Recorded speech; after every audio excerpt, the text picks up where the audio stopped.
Hello and welcome students. Today let's study the poem Indian Weavers composed by Sarojini Naidu. Sarojini Naidu was born on 13 February 1879 in Hyderabad. She was passed away on 2nd March 1949 in Lucknow. She has completed her education from King's College London. She was political activist, feminist and president of Indian National Congress. She was an important person in India's struggle for independence. She was also the governor of the United Provinces in 1947. She was the first woman to hold the office of governor in India. She was labelled as Nightingale of India by Mahatma Gandhi ji. The present poem discusses about the concept of Indian mythology. In Indian mythology, we have three lords, Brahma, Vishnu and Mahesh.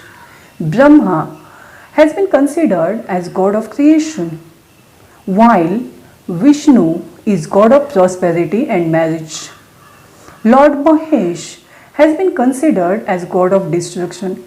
The present poem describes the three stages of life by describing three types of garments at three times of a day. Now, let's study the poem. Weavers weaving at a break of day. Why do you weave a garment so gay? Blue as the wing of Halcyon wild, we weave the robes of a newborn child. The poetess is asking a question to the weavers. Why do you weave a garment so gay at a break of day? That is, she is asking a question to the weavers. Why do you weave a garment in happy mood early in the morning? The weavers replied that they are weaving a cloth in the happy mood because they are weaving the robes of a newborn child. They are weaving a garment, a dress for newly born baby, which is as beautiful as wings of Halcyon. Halcyon means kingfisher, a bird which has bright and beautiful wings, which has a bright and beautiful feathers. The color of the dress is blue. The blue color symbolizes loyalty, truth, happiness and satisfaction. The blue color also symbolizes heaven. Life in the childhood is just like life in the heaven, which is innocent, happy and satisfied. In this first stanza, the poetess has described the childhood.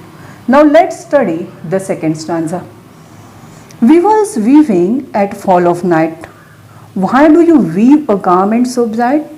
Like plumes of a peacock, purple and green, we weave the marriage veils of a queen. In the second stanza, poetess has described adulthood. She is asking a question to the weavers. Why do you weave a garment so bright at fall of a night? That is, why do you weave a garment which is bright in color in the evening? Specifically, evening is used by the poetess because in Indian culture, most of the marriages took place in the evening.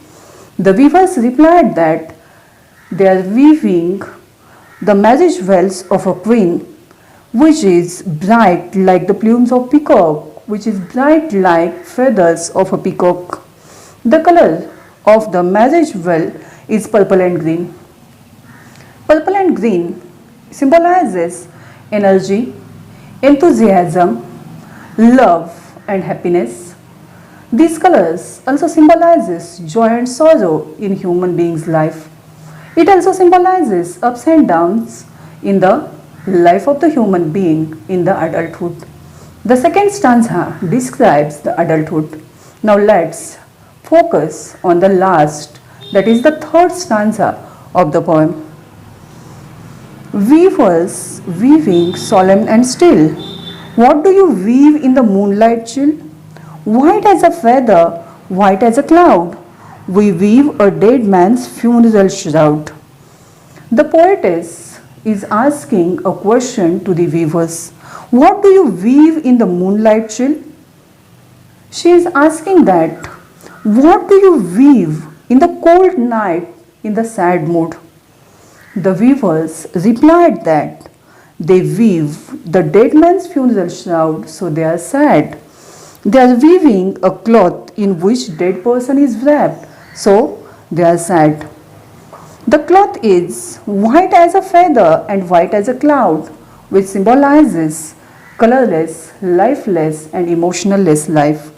The present poem describes the life cycle of the human being.